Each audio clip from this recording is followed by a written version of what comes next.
Bundelkhand express के टूटने पर अखिलेश यादव का भाजपा पर तंज।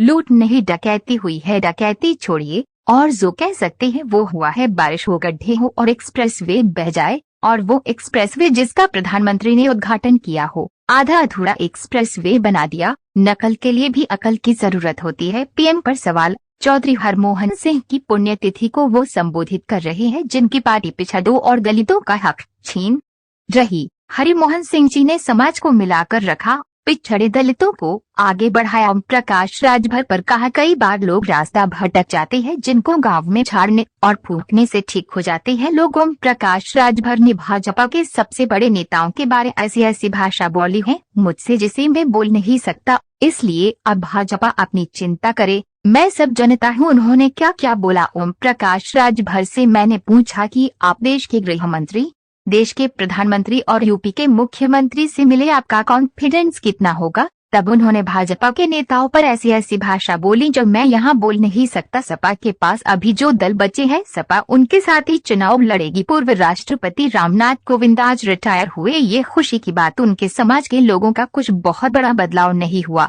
नए राष्ट्रपति भी बनी है, देखते हैं क्या होता है। पर जहाँ बीजेपी होगी वहाँ किसी को बोलने नहीं देगी।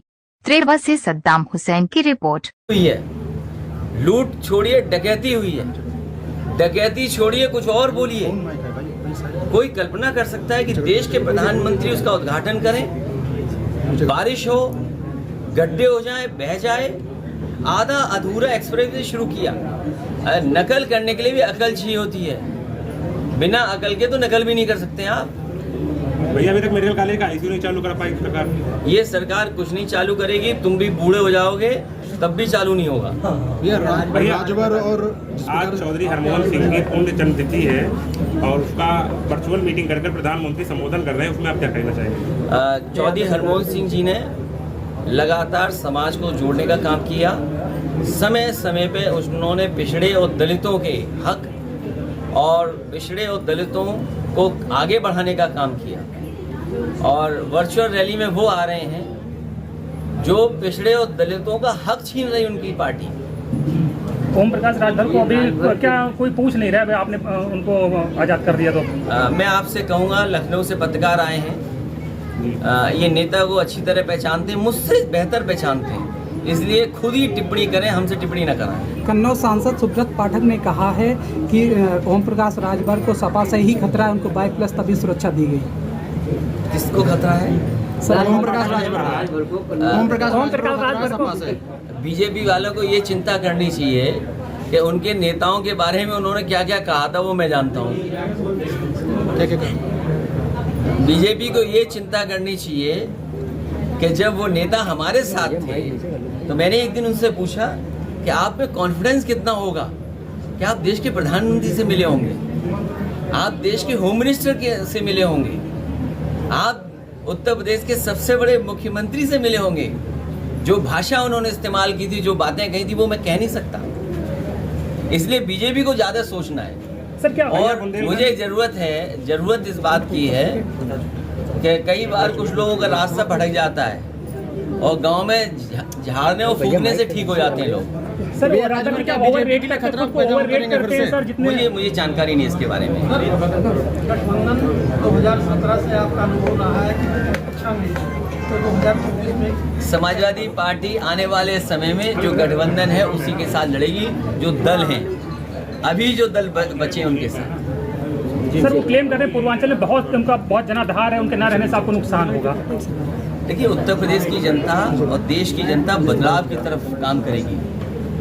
अग्निवीर जैसी समस्या का क्या समाधान है? एक समय पर मैं कहता टैक्स देना पड़ता दूध में, तब चढ़ेगा दूध। ये थानों तहसील में जबरदस्त भ्रष्टाचार है। अगर आप भ्रष्टाचार बोल रहे हो तो रेट बताओ मुझे आप। रेट ये मैं खुद महसूस करता हूँ कि लोग शिकायत कर रहे हैं कि इस सरकार में भ्रष्टाचार बढ़ा है। सर रामनाथ कोविंद पार्टी के इसके खिलाफ कोई आंदोलन?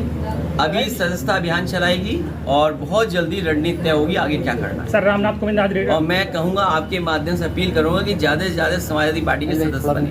सर रामनाथ कोविंद रिटायर आज हो गए हैं, तो उनके एज ए राष्ट्रपति उनके कार्यकाल को कैसे देखते हैं? हालांकि कुछ दल कह रहे हैं कि वो सिर्फ राष्ट्रपति थे, उन्होंने कुछ किया नहीं देश के लिए और वंचितों के लिए। राष्ट्रपति जो अब रिटायर हो रहे हैं वो बिल्कुल पड़ोस के हैं और उनके रहते रहते उनके समाज और उनके तबके के लोगों में बहुत कोई बड़ा बदलाव नहीं दिखाई देता है, क्योंकि इस बात का तो गर्व हो सकता है समाज को कि उनके समाज का राष्ट्रपति बना।